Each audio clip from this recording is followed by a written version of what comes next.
necesitan simplemente que con sus mejores sonrisas queden en foto. Eh,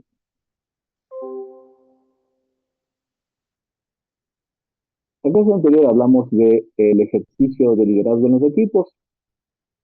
Hablamos entonces de ahí de lo que era un equipo, comparando con lo que es un grupo. Hablamos de las fases de desarrollo o de cambio que surgen los grupos hasta llegar a los equipos de alto desempeño. Hablamos de esas fases, ¿no? La fase de integración, de conflicto, de aceptación, de trabajo en equipo real y de equipos de alto desempeño. En función de eso también hablamos de las modalidades de trabajo que se detectan dependiendo de la fase. Pero también hablamos del rol que le corresponde al líder en cada uno de estos momentos de evolución de grupo a equipo. Luego también hablamos de la tipología de los equipos en función de las personas que lo conforman, del medio que utilizan para reunirse o para interactuar. También hablamos de la tipología de los equipos en función de cómo se ejerce el, el liderazgo, ¿cierto? ¿Cuál es el rol del líder? Si tienen un liderazgo distribuido o no, como los equipos reales o los equipos de alto desempeño. Hablamos de esta tipología. Luego también hablamos, pues, las funciones del líder en cada uno de estos momentos, ¿no? Y finalmente hablamos sobre los tipos, ¿no? Eh, de seguidores que un líder puede tener en un equipo, ya que evidentemente al integrarse los colaboradores de una organización a un equipo de trabajo, que claro, lo hace de forma obligatoria, porque ser parte de un equipo, sobre todo en las organizaciones más formales, no es una cuestión de voluntades, es una cuestión de asignación de tareas. Y que por lo tanto, pues, cuando al líder nombrado en un equipo le llegan sus coequiperos, no necesariamente todos son una perita en dulce, ¿no es cierto? Sino que hay diferentes tipologías de seguidores. Y la virtud del líder está precisamente en llevar a esos seguidores a que sean seguidores altamente efectivos o efectivos para que sean un buen activo para el equipo. Ahí hablamos, pues claro, lo que nos decía Robert Kelly sobre cómo categorizar a los seguidores en función de su pensamiento crítico y en función también de su nivel de aporte, ¿no? Aporte ya en las tareas. Pensamiento crítico más es una actividad mental de aportar con ideas, etc. Y ahí entonces teníamos desde colaboradores enajenados hasta colaboradores efectivos, pasando por el centro del espectro de los colaboradores, por los llamados pragmáticos, y había puntualizado en que lo más complicado para un líder es trabajar con estos llamados colaboradores pragmáticos, que no son otra cosa que colaboradores eclécticos, es decir, que no tienen un posicionamiento y que son poco confiables, por lo tanto, porque hay momentos de que se alinean a apoyar a sus compañeros, al líder, o a ir por la parte negativa si no les conviene. Entonces, eso hace que estos tipos de colaboradores sean poco confiables. Y de estos eclécticos que no están en lo blanco y en lo negro y generalmente se posicionan en lo gris, y por eso se llaman pragmáticos, porque están moviéndose conforme al ambiente, conforme a a sus intereses, pues sumamente complejo y fácil, difícil de trabajar con estas personas, porque nos pueden estar en un momento apoyando, hasta alabando a los líderes, y de inmediato pues estar a sí mismo complotando o criticando a la gestión del equipo o de los líderes. Hablamos de eso y hoy nos corresponde hablar de una característica, más de una capacidad que en el ámbito de los equipos, en el ámbito empresarial de liderazgo estratégico, o de cualquier nivel de liderazgo. Los líderes ejercen esta actividad tan importante tanto en el nivel estratégico, o sea, en la alta dirección, hay líderes de esa alta dirección, hay líderes en los niveles más tácticos, o sea, en los niveles intermedios, líderes en una unidad de talento humano, financiera, etcétera, son los niveles intermedios, se llaman tácticos en el ámbito empresarial, que es una, un, un nivel de enlace entre la parte estratégica y la parte operativa, y los líderes en las gestiones operativas. Los líderes de un equipo, de proyectos, el líder de un proyecto de investigación aplicada, los líderes de una línea de producción, de un servicio, ¿cierto? En las organizaciones que son orientadas a la prestación de servicios, hay líderes de un servicio, ¿cierto? Vamos a decir, en una organización con fines más bien de servicios, vamos a decir, de salones de eventos, por ejemplo.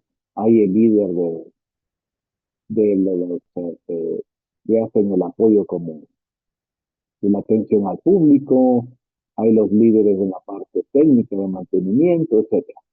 Entonces, el liderazgo, pues, se ejerce en diferentes niveles. No debemos entender que el líder solamente está en el top management, o sea, en el nivel de los CEOs, en el nivel estratégico. Hay líderes en todos los niveles. Señor Salazar, ¿cuál es su problema? Ingeniero, ¿cómo está? Muy buenos días. Perdone la molestia por cortarle ahorita lo que es la clase. Para comentarle que estaba desde las 11 entrando a la clase y no entraba por la conexión a internet, ya estaba intentando, estaba dentro de la clase y me sacaba. Y Eh, ahorita recién entro y ahorita estoy con él. Permítame, por favor, compañeros, un voto de solidaridad al compañero. No. Lamento decirle, señor Salazar, con todo el respeto que se merece, primero que ya el tiempo de tomar lista pasó hasta ya 10 minutos. Y los problemas técnicos que usted tenga, yo lamento mucho, pero usted tiene que solucionarlos oportunamente, ¿no? Bien, creo que he sido claro. Muy bien, sigamos. Disculpen la interrupción del señor Salazar, que sin ninguna base pues nos interrumpe. Eh, Les decía pues entonces que eh, esta capacidad, esta habilidad comunicacional se vuelve necesaria en todos los niveles de gestión de liderazgo, porque evidentemente el fin último de un líder es influir, conducir al equipo. Y eso en las interacciones entre los seres humanos se da a través de esa habilidad fundamental que es la comunicación. Por eso hoy nos vamos a referir en dos partes al tema número 7 de nuestro sílabo, que es las habilidades de comunicación y que son necesarias tanto para el líder como para los seguidores. Para el líder en cualquiera de los niveles, en el nivel estratégico, en el nivel táctico, en el nivel operativo, es necesario esta capacidad, esta habilidad. Pero para eso debemos saber en qué consiste todo esto de la comunicación. Comparto un material entonces con usted para que miremos cómo vamos a enfocar este tema. Vamos a hablar entonces en dos partes de esta habilidad de comunicación. La primera participación, digamos, la primera parte es de hablar de la comunicación en forma general, ¿no? Eh, el ciclo de comunicación con sus diferentes elementos y poniendo énfasis en uno de los elementos que eh, ayudan mucho a que haya una comunicación efectiva, que se llama la retroalimentación o el feedback. Y en una segunda parte, que será motivo de nuestra próxima clase el día martes próximo, hablaremos de el ejercicio de comunicación en los ambientes propios de la era de la información, es decir, utilizando redes, utilizando servicios digitales, ¿no? No estamos hablando del uso del WhatsApp, del Facebook, de TikTok, sino de esa responsabilidad que tiene el líder de conformar canales, redes digitales para la gestión de su equipo, para la gestión de su empresa, dependiendo del nivel en el que esté ejerciendo liderazgo.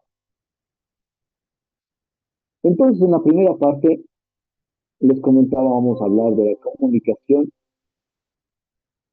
el ciclo comunicacional y dentro del ciclo esa parte fundamental que es la retroalimentación. Entendiendo por comunicación que es un proceso que consiste en transmitir información y lo fundamental, hacer un proceso para que esa información tenga significado. Así entonces, la comunicación verdadera se da solamente cuando hay una coincidencia entre el mensaje, la información que se emite, la intención del hablante, o sea, del emisor, y cómo se le entiende, cómo el receptor, que puede ser una o varias personas, comprenden, le dan significado a ese mensaje. Esto demanda de muchos procesos, ¿no?, propios del ser humano, desde la utilización adecuada del lenguaje, de los idiomas, de los canales de comunicación, que sean apropiados, que sean eh, continuos, que estén siempre abiertos. Y esto se ha vuelto un poquito más dinámico, diríamos, no complejo, con el avance tecnológico. Porque el avance tecnológico ha modificado la forma como nos comunicamos, ¿no? Antiguamente, en, en mi época de estudiante, pues teníamos un teléfono fijo y nos llegaban las llamadas en un determinado momento y claro, a veces se atendía, otras veces no se atendía, porque uno no podía andar a cargar un canal de comunicación abierto a todo lado. Hace un rato le decía a una señorita alumna, la señorita Cáceres, ya está aquí, Juliet.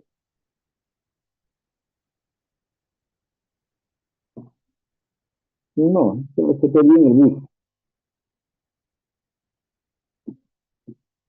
Se perdió en el bus nuestra señorita Juliet Cáceres. Dijo, estoy en el bus, ya llego. Ajá, ya llego, ¿no? Muy bien. Entonces decía que no tenemos un canal abierto, ¿no?, de comunicación. Y eso ha generado un cambio en los patrones de comportamiento, ¿no?, que influyen en nuestro trabajo, en nuestras actividades diarias y en nuestra vida personal. Porque desafortunadamente mantenemos una ventana abierta a estar siempre en contacto, 24/7, 365 días al año, que nos ha vuelto incluso dependientes, y no solamente a las personas como tales, sino también al líder, a los seguidores, nos ha vuelto dependientes de pensar que siempre el seguidor, el colaborador o en su defecto el líder, siempre tiene que estar disponible para atender al canal de comunicación. Las normas, las leyes, las legislaciones de cada país incluso han trabajado en aquello y hoy por hoy en la legislación ecuatoriana, por ejemplo, se considera como una falta que puede ser motivo de sanción, de multa, lo que sea, aquel líder, aquel gerente que utiliza o que convoca a los seguidores incluso fuera de su horario habitual de trabajo. Y esto hemos llegado a ese momento porque efectivamente eh, pensamos que al haber canales abiertos de comunicación, pues la forma de trabajo debe ser sin horario, debe ser sin espacios para otro tipo de actividades y nosotros mismos propiciamos. ¿Cuántos de nosotros no tenemos al teléfono celular como un apéndice? No vamos al baño, no comemos y no tenemos el teléfono al lado. Y no necesariamente para comunicaciones importantes, sino por si acaso un compañerito del alma me envía un mensaje, un meme, un chat, una broma. De tal manera que hemos saturado los canales de comunicación digital sobre todo, y también nuestra forma de vida. Hay personas que se vuelven tan dependientes de tener un canal abierto de comunicación que se sienten desconectados del mundo, se sienten solos, entran en depresión si no tienen el canal, ¿no? Eh, Perder un teléfono, perder ese canal de comunicación, causa hasta enfermedades psicológicas, ¿no? Porque la gente, pues ya digo, se ha vuelto tan dependiente, su vida personal está alrededor, de tal manera de que el canal de comunicación ya no es un medio, sino es un fin en sí mismo. O sea, las personas, muchas, viven para interactuar por los canales de comunicación, no piensan que la comunicación es un medio. Eh, en temas de ejercicio de liderazgo y cuando, claro, guardando el respeto, la consideración a nuestros seguidores, los líderes utilizan la comunicación para influir en los demás, comunicarse, generar confianza, empatía, etcétera, eh, para impulsar que los seguidores tengan buenas habilidades comunicacionales, sepan cómo comunicarse, qué rol en el ciclo comunicacional les corresponde. ¿Cómo se hace eso? A través del lenguaje. El lenguaje es entonces un medio que el hombre tiene, una invención del ser humano. Eh, si bien hay una diferencia sustancial entre lo que es un invento y lo que es un descubrimiento, por ejemplo, el hombre descubrió el fuego, ¿no? Descubrió la agricultura, descubrió que puede utilizar la tierra para autosostenerse, pero inventó los lenguajes, los códigos, los alfabetos de cualquier idioma y sonidos para comunicarse. Eso se llama lenguaje. Es el medio del hombre, de lo que se sirve el hombre para relacionarse con la comunidad, con el mundo. Es decir, es un medio para lograr una interacción humana. El lenguaje entonces nos coloca frente a frente a un sujeto que es emisor con un receptor, que son varias personas. Entonces se genera una relación intersubjetiva, ¿no? Donde hay una persona interactuando con una persona o con un grupo de personas y se genera esa relación de conexión, ¿no? Eh, los lenguajes sirven para llevar nuestras ideas, lo que nuestra mente procesa, a un código que pueda ser decodificado por el receptor y transformar esas ideas, ¿no? En significados, ¿no? Como por ejemplo exponer el estado de las cosas, dar disposiciones, recibir retroalimentación, etc. ¿Qué ocurre?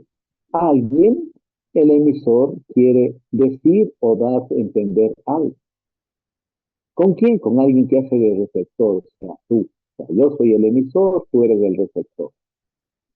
¿Sobre qué? Sobre un objeto, un símbolo, ¿no? Sobre algo, sobre alguien. ¿Cómo hace esto?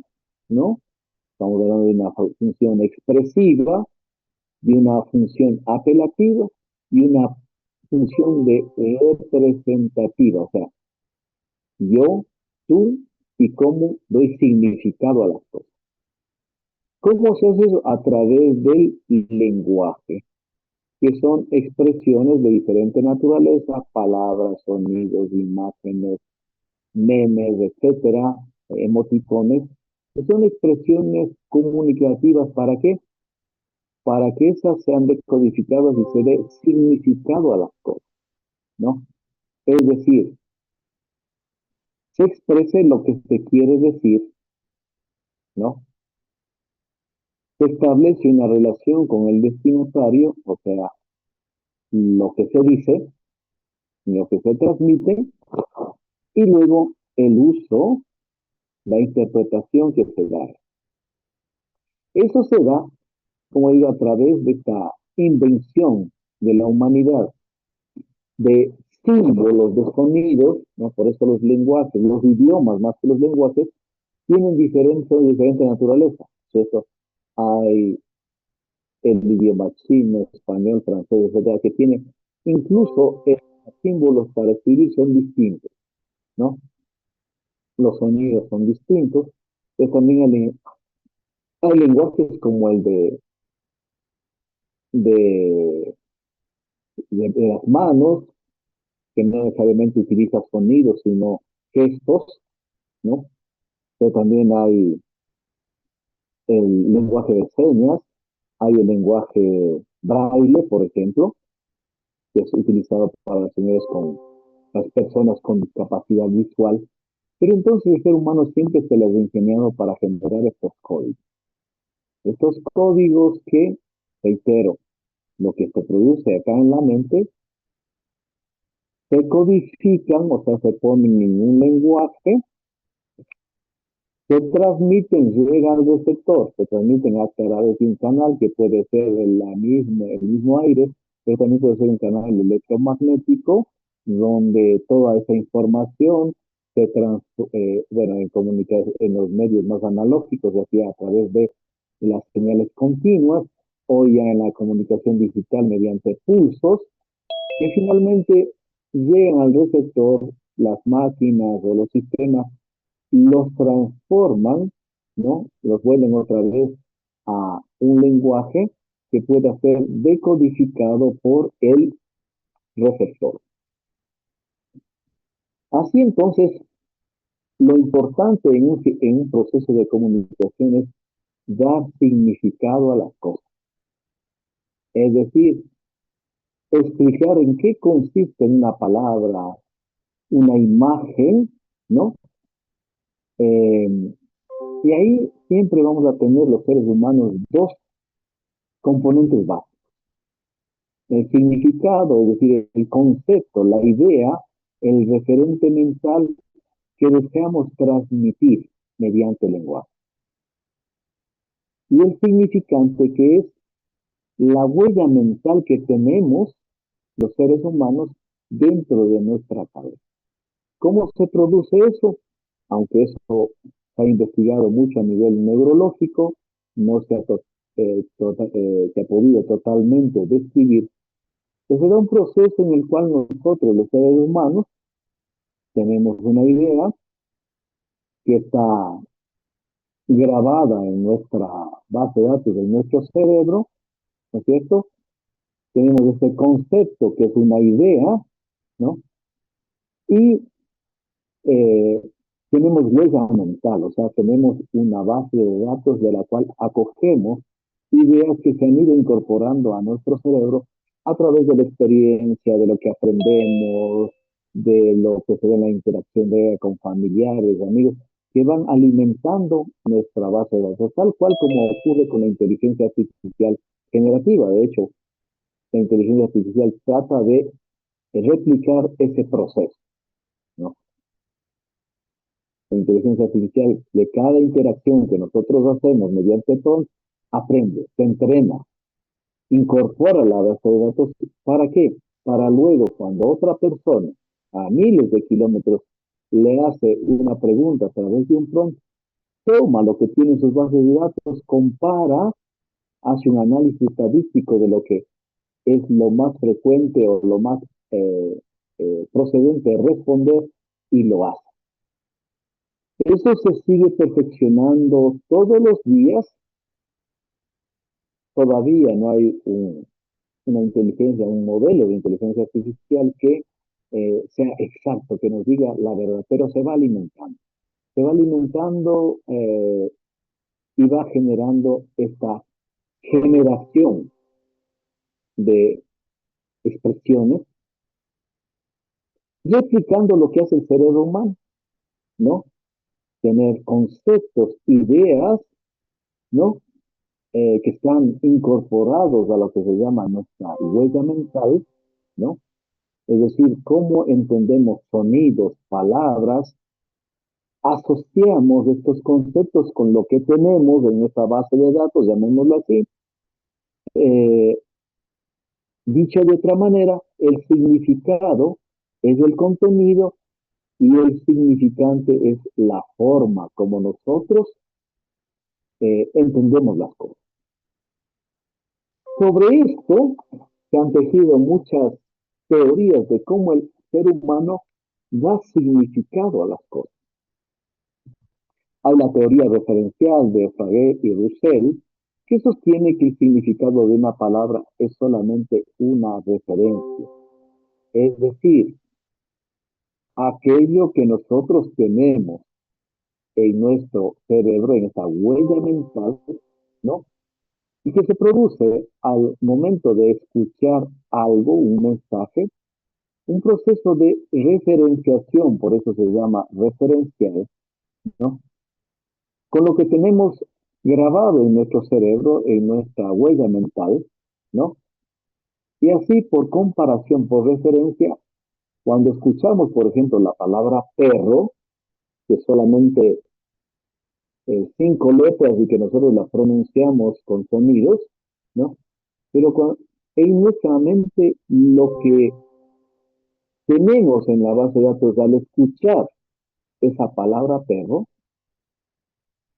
es una idea, un concepto de un animal de 4 patas que ladra, que tiene pelaje, ¿no es cierto?, que es generalmente doméstico, y entonces, con esa referencia de lo que tenemos en nuestro cerebro, damos significado a las cosas por referencia. Por eso es que cuando hay cosas nuevas, términos nuevos, no sabemos de qué se trata, porque no hay una referencia en nuestro cerebro sobre cómo entendemos esa palabra. Cuando hay esos neologismos, esas nuevas formas de expresar, ¿no es cierto?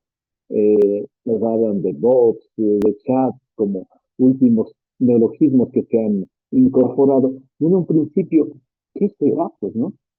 ¿Qué nos querrán decir con un bot? ¿Qué nos querrán decir con un chat?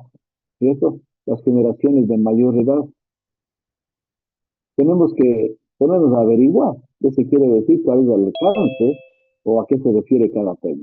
Esto nos dice Frege y Russell cómo es que el ser humano da significado a las cosas a través de una referenciación de lo que ya a través del tiempo tiene incorporado en su mente. Ludwig Wittgenstein nos habla de la teoría semántica, que sostiene que el significado que se dan a las palabras eh, tiene sentido, ¿no? No solamente por referencia, sino por los conceptos que nosotros aprendemos. Si tomamos el mismo ejemplo del perro, ¿no? Representa una idea, ¿no? De un animal doméstico. Entonces, a diferencia de la teoría de referencia, la teoría semántica es asimismo no hablar de referencias, sino de ideas, de imágenes, básicamente, mentales que uno se forma al oír una palabra. Es un proceso que el hombre tiene, ¿no? De generar imágenes, tomar imágenes de las huellas mentales para, en función de eso, es un perro, sí, viene a mi mente una imagen y digo, ya, es un animal doméstico. Si alguien lo conoce en el mundo, en los lugares donde no ha llegado esa especie animal, y le dicen que es un perro, ¿qué será? ¿Cierto? Otras teorías, por ejemplo, la teoría pragmática de Paul Therese, que sostiene que el significado de las palabras los seres humanos las damos en función del contexto donde se utiliza.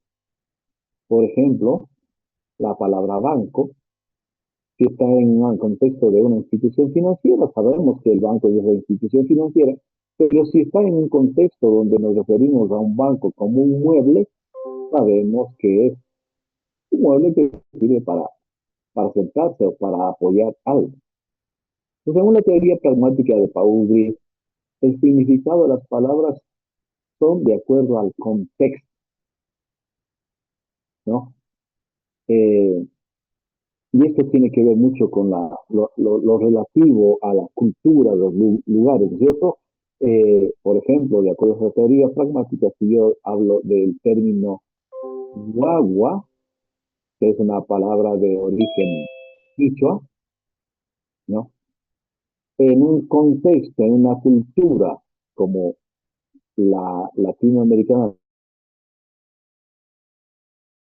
la sudamericana, un guagua es un bebé, un niño recién nacido. Pero si yo me voy con esta misma palabra a Centroamérica, a Puerto Rico, por ejemplo, ¿no? Una guagua es un bus de transporte público. Y así entonces, dependiendo del contexto, el ser humano da significado a las palabras. Esa es la teoría pragmática de Paul Gris.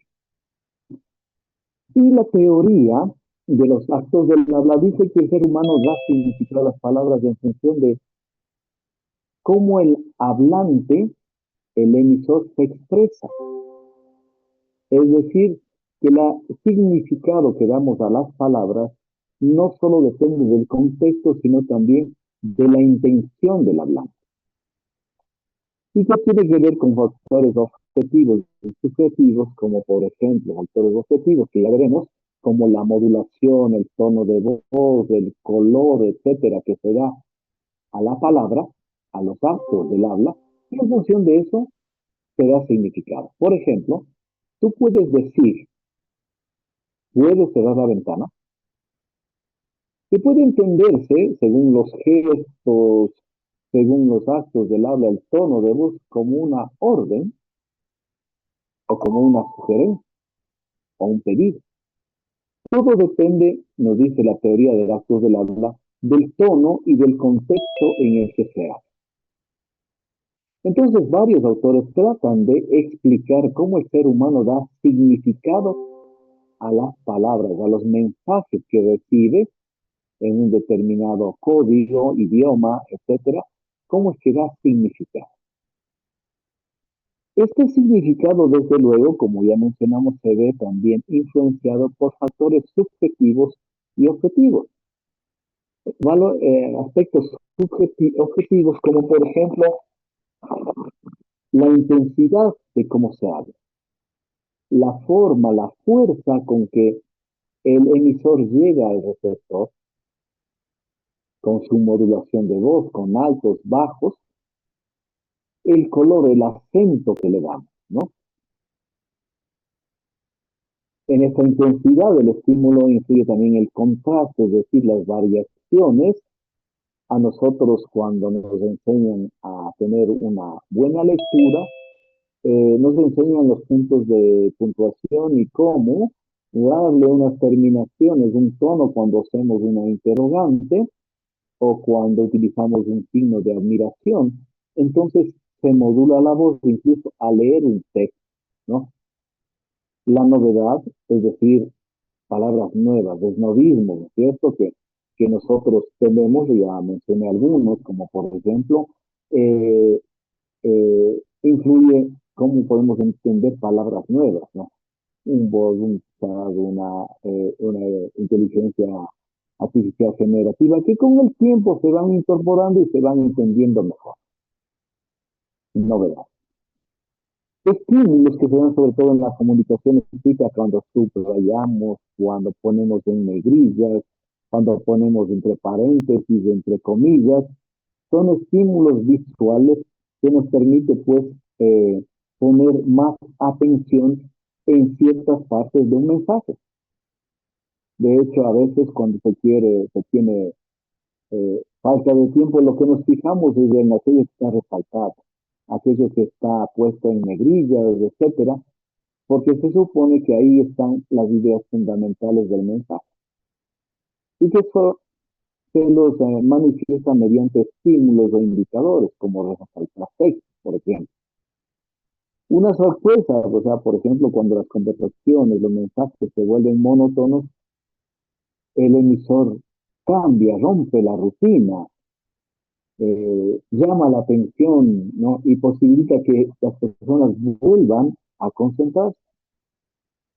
También es importante e influye la estructura, es decir, la lógica que tienen las frases, el consecuente, el antecedente, cómo se enlazan con una estructura lógica de tal manera de que no sean ideas sueltas, sino que se enlazan, ¿no? Se llama, pues, semántica, estructura lógica.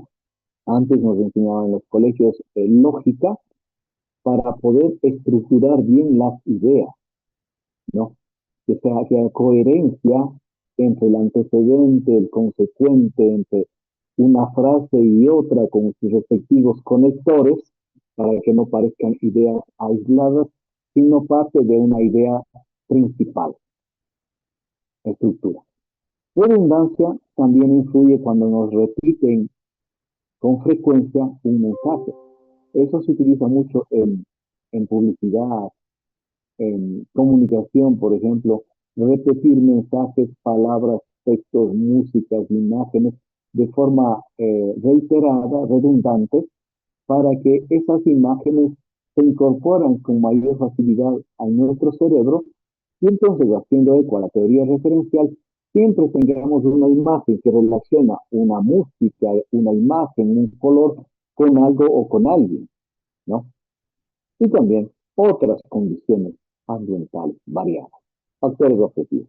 Pero también influyen sobre el significado que damos a las cosas los factores subjetivos, como por ejemplo conocimientos, experiencias, hábitos, habilidades que nosotros tenemos. En función de este proceso de formación, de desarrollo de habilidades, nos hace entender de una determinada manera algún texto, alguna palabra.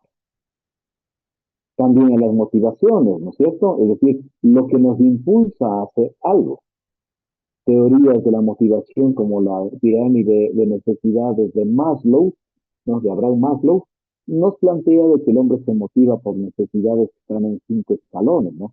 Las necesidades básicas, biológicas, como alimentación, respiración, etcétera, que una vez superadas nos motivan a ir a otro nivel, a necesidades de seguridad, luego a estas necesidades sociales, de aceptación social, luego ya necesidades de tener poder, influencia, y luego ya pues necesidades de desarrollo personal, ¿no es cierto?, de sentirme realizado. Más o menos así estructura su pirámide Abraham Maslow, que también influye en cómo entendemos las cosas, en tanto contribuya a nuestras motivaciones, es decir, a lo que nos impulsa a actuar, a entenderlas. Convicciones como por ejemplo el conocimiento, el reconocimiento del valor de una idea como verdadera es el tema ya de ética, es un tema de cultural también, pero también es un tema, ya decía, de moral. O sea, cómo reconocemos las cosas, el valor real de una idea como verdadera, como apegada a la verdad. Cómo entendemos las cosas si son reales, si son verdaderas o simplemente son elucubraciones, comentarios, rumores, ¿cierto? Entonces esas convicciones también influyen en cómo interpretamos un mensaje. Los prejuicios o estereotipos que tenemos no solamente sobre las palabras, sino sobre los hablantes, ¿no? Que nos dan una credibilidad o no sobre cierto tipo de personas con ideas preconcebidas que no son siempre buenas.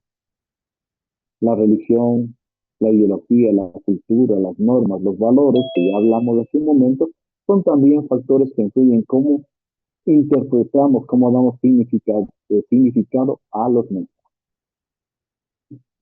costumbres, hábitos de vida, el género e incluso el estatus socioeconómico, porque dependiendo también de aquello es cómo interpretamos. Doy solo un ejemplo. la interpretación de la palabra pobreza es muy relativa a el estatus socioeconómico de una persona, ¿no es cierto? Cada persona en función del nivel económico que tiene, pues interpreta la pobreza de diferente manera. Para una persona de dinero, por ejemplo, la pobreza seguramente sería tener menos de $500 en una cuenta, pero para un realmente pobre, la cosa iría en una escala de un par de dólares, ¿cierto? Entonces todo es relativo a eso, a esos factores, en este caso subjetivos, y a esos factores objetivos, que influyen en cómo damos significado a las cosas. Entendido cómo entonces se produce ese proceso de dar significado a las cosas, también es necesario que conozcamos los tipos de comunicaciones que existen, fundamentalmente en base a dos parámetros: al grado de formalidad con que nos expresamos y al grado de, digamos, a la dirección que tienen las comunicaciones. En cuanto al grado de formalidad, podemos decir que hay comunicaciones formales que son útiles para transmitir órdenes, instrucciones, sobre todo en los ámbitos profesionales, en los ámbitos educativos, académicos, donde se siguen niveles, canales, ¿no? Protocolos, formas de expresión. No es lo mismo la comunicación que se puede dar en, en el ámbito diplomático como lo que se habla en un ámbito médico, por ejemplo, ¿no? Hay protocolos, hay una, llamamos jerga, o sea, una manera de hablar, ¿no? Dependiendo de la profesión, el ámbito en el que se habla. Por eso hablamos de comunicación formal. Y la informal es la que hacemos en el día a día, la comunicación coloquial, ¿no? Hablamos con nuestros amigos, cara a cara, a través del WhatsApp, ¿no? Donde no tiene, hay normas, no hay protocolos, quizá hay una forma más rápida, más eficaz, menos compleja de comunicarse, ¿no? Sin la necesidad de guardar protocolos, ni tampoco seguir canales de comunicación ya previamente establecidos, la comunicación informal. En cuanto a la dirección, vamos a tener siempre una comunicación ascendente, que es la que permite enlazar los niveles más bajos de gestión, los niveles más operativos, con los niveles intermedios y estratégicos, ¿no? Sirve para que haya la retroalimentación o el feedback de los niveles más operativos en dirección a los niveles jerárquicamente, organizacionalmente más altos, ¿no? De tal manera de que las los niveles más bajos de una organización en cuanto a la estructura pueden expresar sus ideas, sus recomendaciones, sus necesidades. Comunicación ascendente. La comunicación descendente, en cambio, es para dar disposiciones, normas, etcétera, y que se utiliza en sentido contrario, o sea, desde el nivel más estratégico, más alto, hacia los niveles más operativos, y que sirve sobre todo para emitir políticas, toma de decisiones, eh, informar a los empleados, ¿no?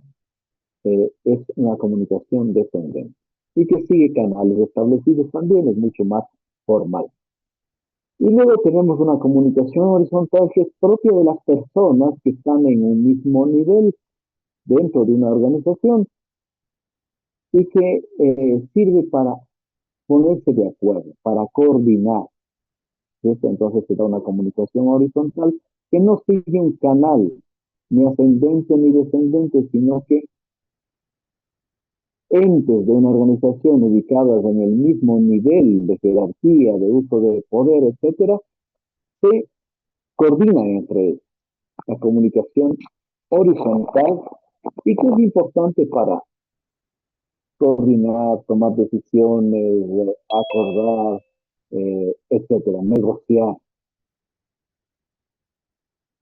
Ahora entonces entendido cómo se produce este proceso mental de dar significado y las teorías que nos hablan de aquello, Vamos a hablar del ciclo comunicacional. El ciclo comunicacional más común es el que ustedes ven aquí, donde van a haber elementos fundamentales como el hablante o el emisor, que estructura un mensaje, lo codifica, ¿no? Emisor, mensaje, lo codifica, ¿no? Lo transmite por un canal en dirección del receptor, el recibe, hace un proceso de interpretación, de darle significado, ¿no? Y si no está claro el significado, o sea, todavía hay una duda entre lo que me dijo el emisor y el significado que yo le doy, hago un proceso de retroalimentación siguiendo el mismo canal, ¿no? Todo esto está matizado, está influenciado por lo que vimos, nuestros factores objetivos y subjetivos que marcan la existencia de un contexto, de un ambiente alrededor de este proceso de comunicación.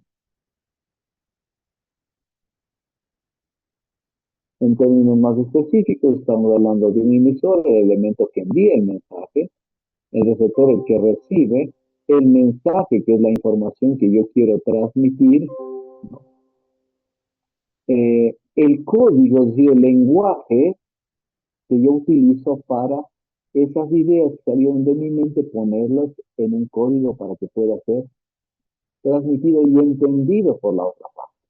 El canal de comunicación es el tubo a través del que circula la información, que puede ser desde el aire mismo, cuando es una comunicación cara a cara, como canales electromagnéticos o fibra óptica, etcétera, etcétera, que es el medio que se emplea para esa información convertida a paquetes de señales, etcétera, ¿no? Eso es todo un proceso eh, que nos explica mucho ya en temas más especializados, como en las carreras de telecomunicaciones, cómo se transforman todo eso en paquetes de información, en pulsos, etcétera, etcétera, eh, codificados unas veces en lenguaje de máquina, otras veces en señales, en pulsos magnéticos, ya más de una comunicación digital, ¿no? Y que se dan en paquetes a través de este canal de comunicación. Esto ocurre en milésimas de segundo, eh, y luego llegan a un destinatario donde se hace un proceso electrónico de poner ya en lenguaje un código comprensible para el destinatario, que él ya hace un proceso mental de interpretación de lo que le llegó.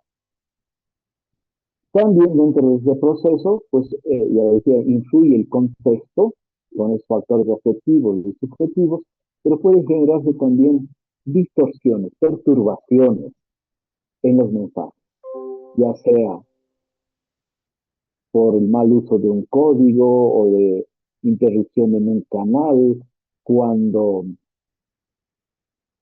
llega una información a un computador, sufre un ataque cibernético, se interrumpe el flujo de comunicación o se altera eh, el mensaje, se mutila la información, ¿cierto? Todo eso son ruidos, perturbaciones que tiene un mensaje original, que también influye en cómo nosotros eh, damos significado a los mensajes. Cuando eso ocurre, sobre todo cuando hay mucho ruido, muchas perturbaciones, y no estamos hablando de ruido al hablar solamente de sonidos, sino también todas esas distorsiones que se dan, sobre todo en los canales a través de los cuales circulan los mensajes. Cuando se tiene dudas hay que siempre pedir retroalimentación, es decir, hacer preguntas para ir eh, completando alguna información que parece haber sido alterada o que no está de fácil comprensión. Cuando todo este ciclo se ha completado, ha sido efectivo, se da lo que se llama la comunicación efectiva. Es decir, cuando se ha eliminado a cero la brecha entre lo que dice el hablante, o sea, el emisor, y cómo se lo entiende, ¿no? Es decir, lograr una comprensión común, ¿no? Que se entienda y se diga lo que se quiere decir, se entienda lo que me dicen. Para ello necesito concentrar mis esfuerzos en aquello que se está tratando de lograr en una organización, en un equipo, en un aula de clases, etc. La importancia, pues entonces, radica en cumplir con ciertas características que debe tener la comunicación, como por ejemplo, claridad, evitando la ambigüedad, el doble sentido en una información, en un mensaje, ¿no? La propiedad, es decir, que el mensaje sea adecuado a la temática, al tipo de interacción que tiene el hablante y el receptor, ¿no? O sea, que sea adecuado al tema, propiedad.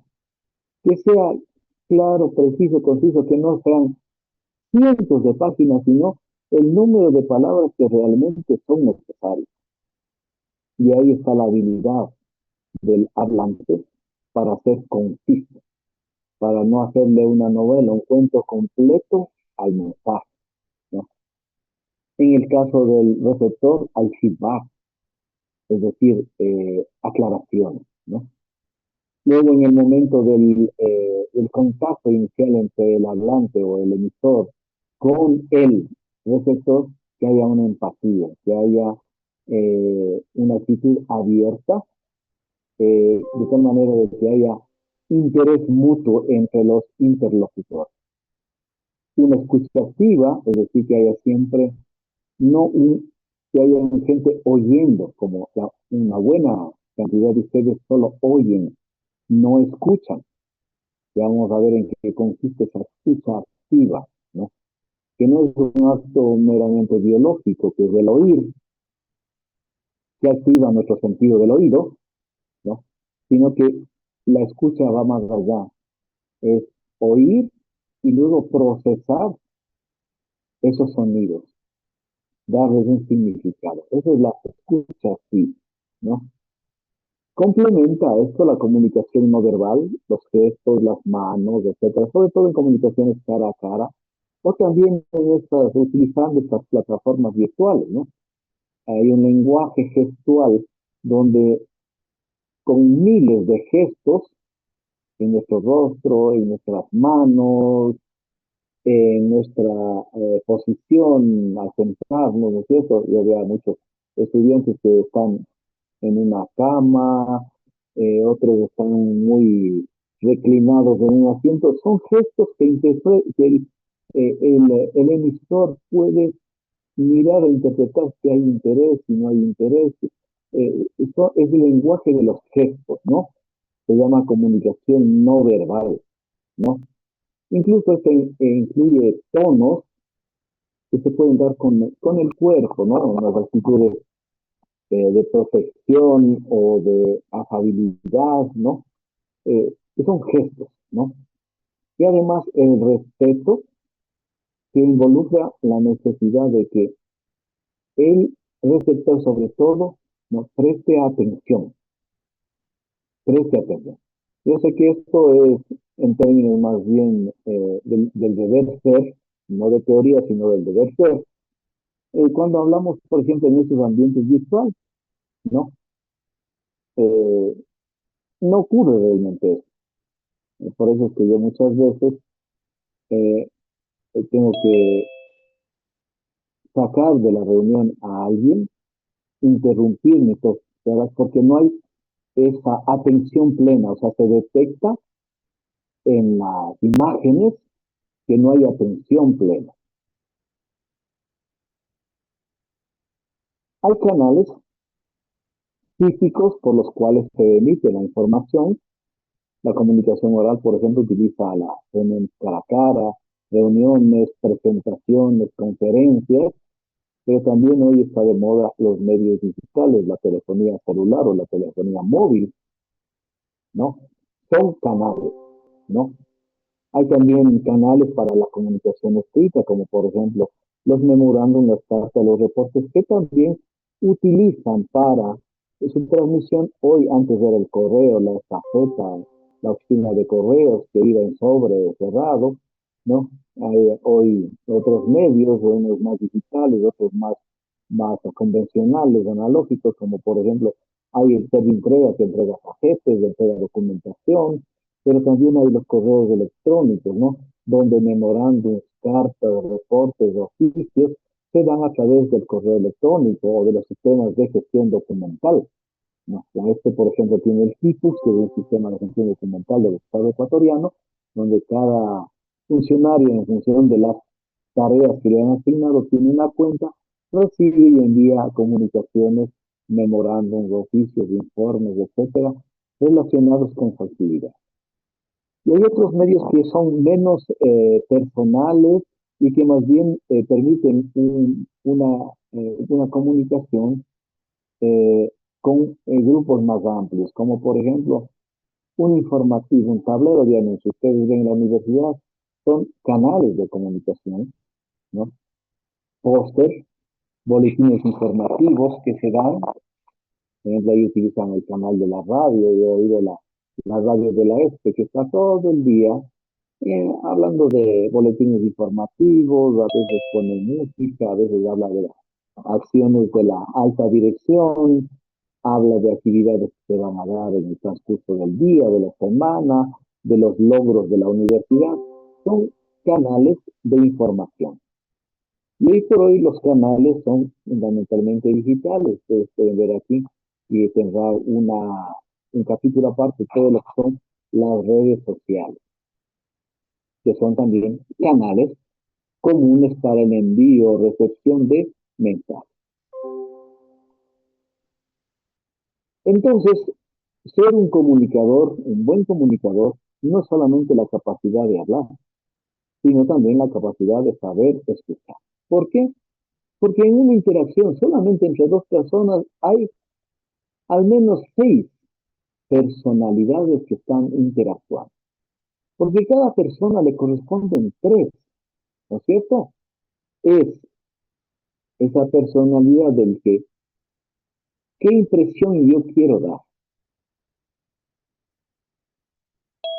La persona que yo creo que soy y cómo soy yo realmente. Uno logra autenticidad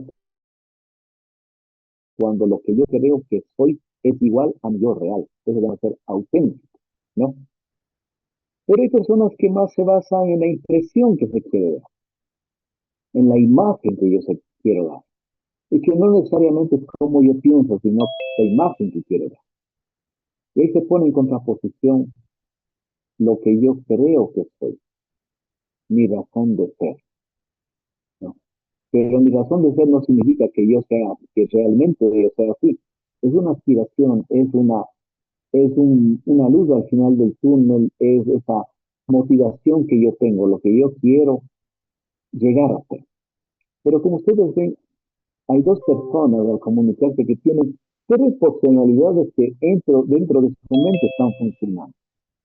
Y entonces ahí estamos hablando de 6 personalidades distintas solamente cuando interactúan 2 personas.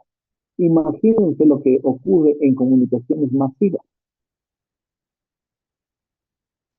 Esto escala geométricamente, ¿cierto? Y por lo tanto, es más difícil eso de eh, entablar una conversación, entablar una comunicación. Así entonces un buen comunicador tiene que ser empático, lograr que la gente se sienta identificada, que se muestre interés por los otros y también admitir errores cuando uno se comunica. Lo importante es esto. ¿Qué hace el emisor o el hablante? Mire, primero establece el contacto, el nexo, ¿no? Sea por teléfono, sea en una conferencia, en una reunión, establece el nexo, ¿no? Unos son más carismáticos, otros menos, pero establecen un nexo, ¿no? En su mente, el emisor determina el por qué les convocó a la reunión, el por qué va a hacer una llamada telefónica, es decir, el objetivo de la comunicación. Luego trae un proceso de codificación, ¿no es cierto?, de mis ideas a través de un lenguaje y transmito eso, ¿no? Verifico la comprensión del receptor, ¿no? Es decir, también el hablante puede preguntar, ¿me comprendieron? ¿Está claro? ¿Hay dudas? O a través de la retroalimentación que hace el receptor. Revisa la comprensión y una vez que está convencido de que no hay brecha entre lo que quiso decir y cómo se le comprendió, plantea compromisos de acuerdo de asuntos pendientes por resolver. Pero ustedes ven que esto lo hacemos automáticamente. Pero miren que quien más trabajo tiene en esto es el receptor, porque él tiene que empeñarse en un proceso de escucha, no de oír, de escuchar, prestando atención, evitando distracciones, permaneciendo sintonizado, ¿no? O conectado, como diríamos en ambientes más virtuales, ¿no? No suponer, esto creo que quiere decir, ni intuir, creo que eso es lo que quiere decir. Porque puede ser que esté equivocado y voy a entender mal el mensaje, ¿no? Y tomar notas. La memoria del ser humano es frágil, sobre todo la memoria inmediata. Hoy, por ejemplo, hay tecnologías que facilitan eso, ¿no? Cuando está en una reunión, uno tiene un software, una plataforma, conecta en el teléfono, en la tablet, en la computadora y se graba la, la información. La inteligencia artificial luego resume, presenta los aspectos principales. Es lo que estamos haciendo en nuestras comunicaciones de Zoom, ¿no es cierto? La plataforma de Zoom que tengo activada en la opción de inteligencia artificial está grabando y luego me envía el correo el resumen, ¿no? De las ideas principales, las tareas que quedaron pendientes, todo lo que se ha hablado durante la reunión.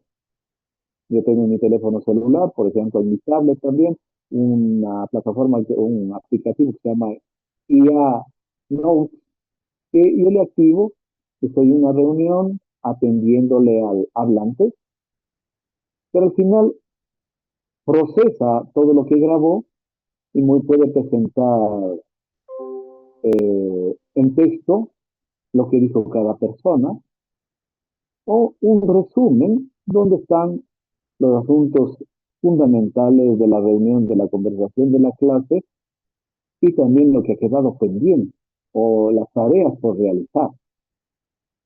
Entonces esto de tomar notas se ha vuelto muy fácil ahora con los aplicativos que existen y que están a disposición de las personas. Pero luego de que ha hecho esta tarea de escuchar, ¿no? El receptor tiene que analizar, pensar, esperar hasta que las personas terminen de hablar para analizar y luego verificar y comprender. Es decir, ponerle en mi lenguaje, en lo cómo yo entiendo las cosas, parafraseando, observando las señales verbales, que es un lenguaje complementario, las señales no verbales, perdón, o sea, el lenguaje gestual, que es un lenguaje complementario, y luego retroalimentar. ¿Cómo? Preguntando, haciendo comentarios sobre la temática, ¿no? Y luego comunicando el significado que yo le da, para ver si es acertado o no. O en su defecto, si es que no es acertado, que sean las correcciones del caso. Miren que la tarea del receptor es más compleja. Por eso se dice que en un proceso de comunicación, el hablante tiene una sola boca, pero el que escucha tiene dos oídos. Por lo tanto, su tarea es doble. Esa frase coloquial se demuestra en lo que hace un receptor. Miren, tantas cuestiones que hace un receptor, eso es lo que hace un emisor, ¿no?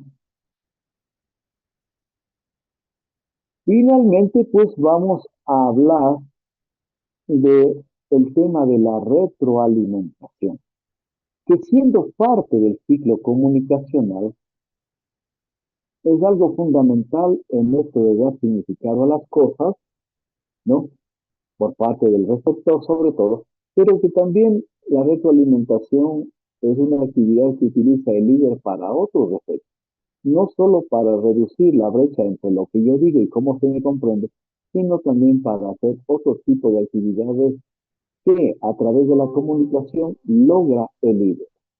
Así, entonces, la retroalimentación, ¿no? Es esa respuesta o reacción del receptor a un mensaje anteriormente recibido, ¿no? Y que puede ser de dos tipos fundamentalmente. Positiva, que se da cuando el receptor muestra que ha comprendido el mensaje de manera adecuada, lo aprueba, por ejemplo, asintiendo, dando una respuesta afirmativa o un gesto afirmativo, un ok, etcétera, etcétera. Lo damos incluso en las redes sociales, ¿no? Ponemos un emoticón de una mano levantando un dedo, que es una retroalimentación positiva, pero también hay una retroalimentación negativa, que se da cuando la persona, el receptor, no ha entendido, no ha comprendido bien el mensaje, ¿no? O que tiene duda. Pero como decía, también la retroalimentación se usa para motivar, para reconocer un buen trabajo, para recibir críticas, para generar nuevas ideas. Entonces, la retroalimentación a través de lo que se llama un coaching o a través de entrevistas de evaluación, el líder puede utilizar la retroalimentación para evaluar desempeño, ¿no? También puede utilizar la retroalimentación para describir desempeños de los colaboradores, para emitir juicios de valor, por ejemplo, proporcionar detalles específicos sobre lo que se hizo bien, lo que se hizo mal, ¿no? Para corregir errores, inconsistencias, el desempeño de los colaboradores, ¿no? También para motivar, que termina una reunión, luego que termina una tarea, el líder retroalimenta para motivar, para fomentar el compromiso, el empoderamiento, y es especialmente útil este tipo de retroalimentación para estimular, ¿no? a los colaboradores. Pero también la retroalimentación sirve para eh, llamar a la reflexión en este proceso de un liderazgo transformacional, llamar a la reflexión a los colaboradores en función de describir sus actividades, invitándoles a reflexionar cómo mejorar, cómo hacer las cosas de mejor manera. Como ustedes pueden ver, la retroalimentación dentro de un proceso comunicacional no solo sirve como método para comprobar que mi comunicación haya sido clara, bien interpretada, sino también para otros efectos propios del liderazgo, como describir desempeños, corregir errores, reconocer esfuerzos, logros o para llamar a la reflexión. Hoy se habla, por lo tanto, de una retroalimentación en 360 grados. Robert Lusser y Achua nos hablan de retroalimentación en 360 grados. ¿Qué quiere decir esto? Que cuando se hacen estos procesos comunicacionales, la retroalimentación no solamente tiene que darse en función del hablante y el receptor, sino hay que buscar que la retroalimentación nos brinde información de todos los ligados con un mensaje. Por ejemplo, el gerente, los empleados, los proveedores, los clientes, ¿cierto? Pueden ser personas que nos den retroalimentación sobre cómo estamos funcionando comunicacionalmente, si estamos hablando claro, si estamos siendo específicos, si somos creíbles, dignos de confianza, se logra a través de la retroalimentación en 360 grados. Es decir, se reciben comentarios, opiniones, aportes de diferentes fuentes, compañeros, superiores, subordinados, ¿no? Y de esa manera se tiene una perspectiva más completa sobre esos procesos comunicacionales, cómo estoy interactuando con la gente. Es una retroalimentación multidireccional que facilita la evaluación del trabajo, de cómo yo me estoy comunicando, etc. La retroalimentación, por lo tanto, debe tener características fundamentales. Tiene que ser específica, o sea, cuando se hace una retroalimentación, sea para comprobar o sea para motivar, tiene que ser sobre comentarios concretos relacionados con el objetivo de la comunicación. Tiene que ser oportuna, ¿no? Oiga, líder, gerente, lo que quiera. Más o menos hace un mes quería decirle, tiene que ser oportuna cuando se está tratando el tema. Tiene que ser adecuada, es decir, siempre presentar con un pensamiento positivo, porque la retroalimentación, como ustedes vieron, no es para castigar, sino para dar un comprendido, para mejorar, para cambiar, ¿no es cierto? Para motivar, para ganar a la reflexión. Entonces tiene que estar siempre la retroalimentación presentada de forma positiva. Centrado no en las personas, sino en los comportamientos. Porque si yo voy por las personas, estoy hablando de que me caes bien o me caes mal, sino en tu comportamiento que debo cambiar, mejorar, porque eso le interesa a la organización, que cumplas con ciertos estándares, con ciertos parámetros de desempeño. Y entonces hablamos de comportamientos, no de personas, no de aspectos, ni de desafectos, sino de comportamiento. Por eso la retroalimentación tiene que estar centrada en los comportamientos. Y, claro, lo que se busca es mejorar la comprensión, por lo tanto, tiene que ser proactiva, es decir, con mirada hacia el futuro, a que en el tiempo las cosas se mejoren continuamente. ¿Qué más debe caracterizar a una retroalimentación? Que sea muy descriptiva, ¿no?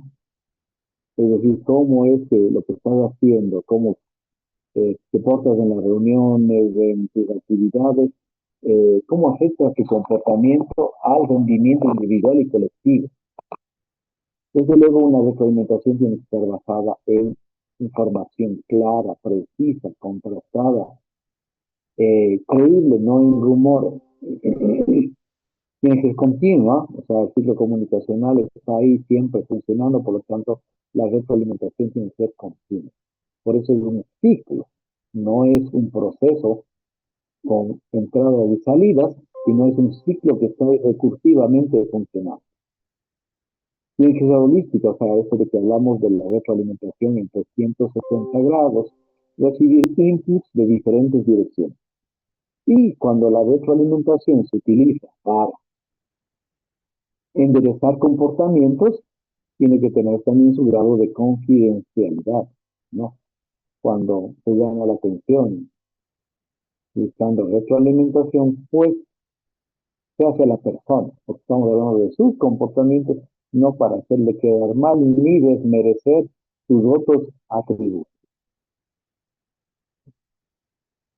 De esa manera, la retroalimentación da beneficio a los seguidores porque les da confianza, les permite comprobar que entiendan bien los mensajes, eh, demuestra que el líder está interesado, preocupado, ¿no?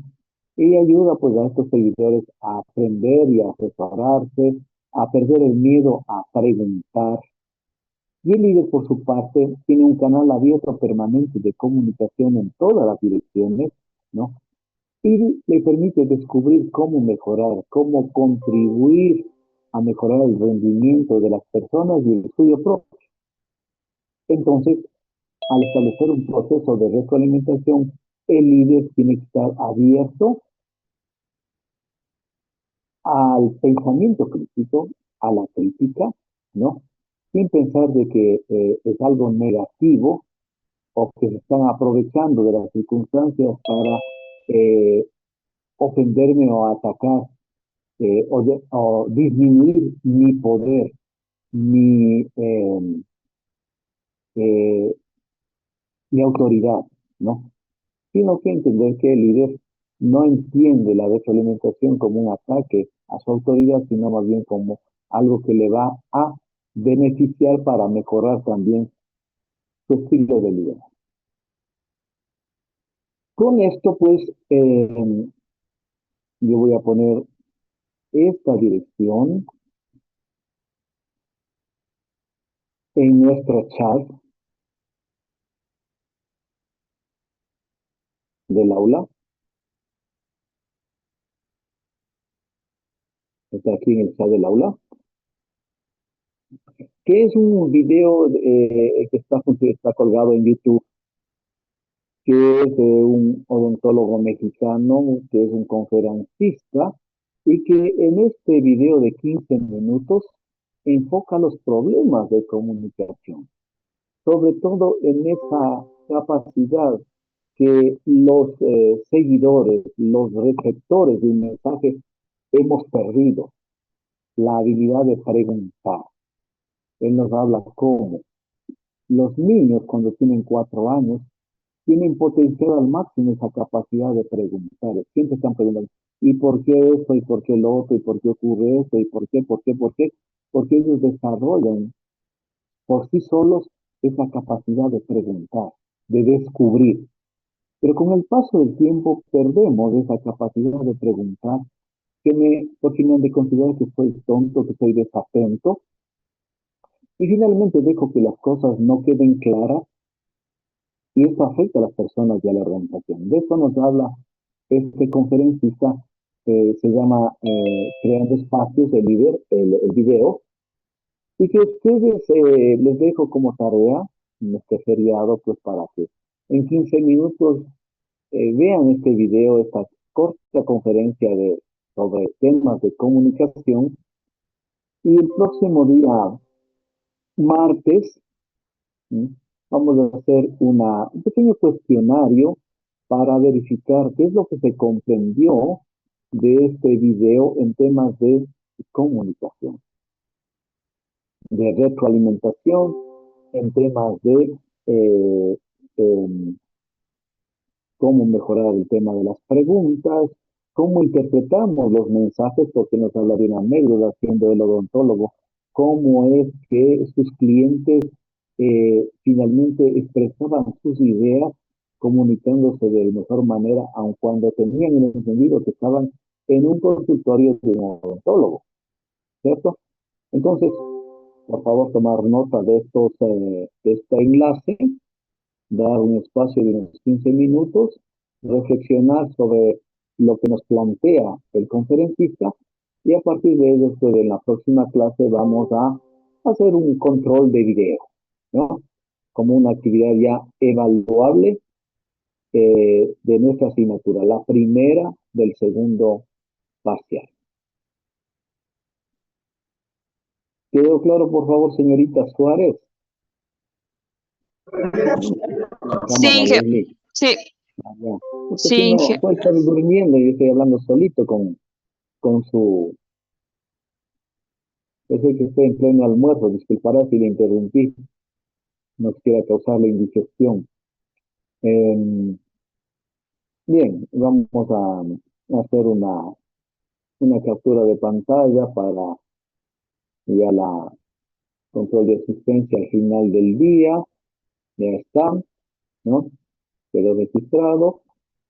Y con esto, pues, terminamos esta primera parte sobre el tema de comunicación. Nos falta hablar ya en una segunda parte sobre el tema de el líder en la construcción de redes como un mecanismo actual de desarrollar canales de comunicación más eficientes, más modernos, utilizando las tecnologías actuales. Eso será la segunda parte de nuestro tema sobre las habilidades de comunicación. ¿Alguna pregunta, por favor, señoritas, señores estudiantes?